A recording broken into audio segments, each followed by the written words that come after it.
The crisis in Myanmar also in focus at the ASEAN summit at a place that include partners such as US, China, India and Russia. ASEAN leaders have decided that Myanmar's military government will remain excluded from its summits until it implements the agreed 5-point consensus peace plan. Malaysian Prime Minister Anwar Ibrahim says he's invited all 27 of Myanmar's opposition groups to Kuala Lumpur to participate at a dialogue. The head of the UN was also in attendance of the ASEAN meetings in Malaysia. Antonio Guterres acknowledged the huge difficulties in providing humanitarian aid to the population in Myanmar, urging an end to the conflict. The UN chief was also focused on another issue topping the summit's agenda, the rising tensions in the South China Sea. He praised ASEAN's efforts to accelerate negotiations on the code of conduct in the disputed waters. In an exclusive interview with CNA's senior correspondent Afifa Arifin, he expressed hope that countries involved can resolve their differences through dialogue. There are enormous difficulties in cross-line humanitarian aid.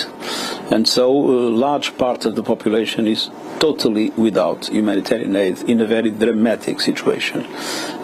Obviously, we do our best in the areas where we have access. Unfortunately, the international community has not been as generous as it should to support the people of Myanmar. But as I said, we will be doing our best. But we understand that humanitarian is not a solution for the Myanmarese people. The solution for the Myanmarese people is peace, which means the end of conflict, which means true reconciliation, and which means the liberation of political prisoners and the creation of conditions to return to a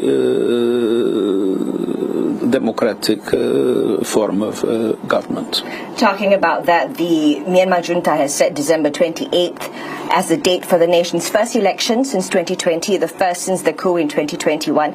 There are concerns about the fairness, the inclusivity, the freeness and credibility of these elections, which ASEAN has called for. How should such criteria be measured?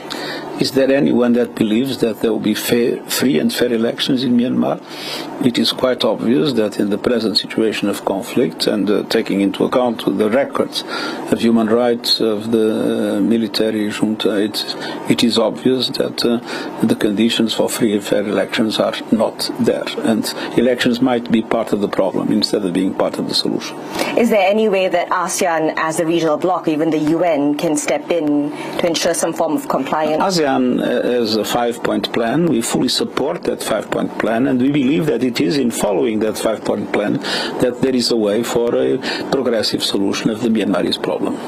You've also spoken and commended about ASEAN's efforts to accelerate negotiations on the code of conduct in the South China Sea. But given the rising maritime confrontations, do you believe that a binding code is still achievable? And what role can the UN play in terms of compliance? I think it's very important to have that code of conduct.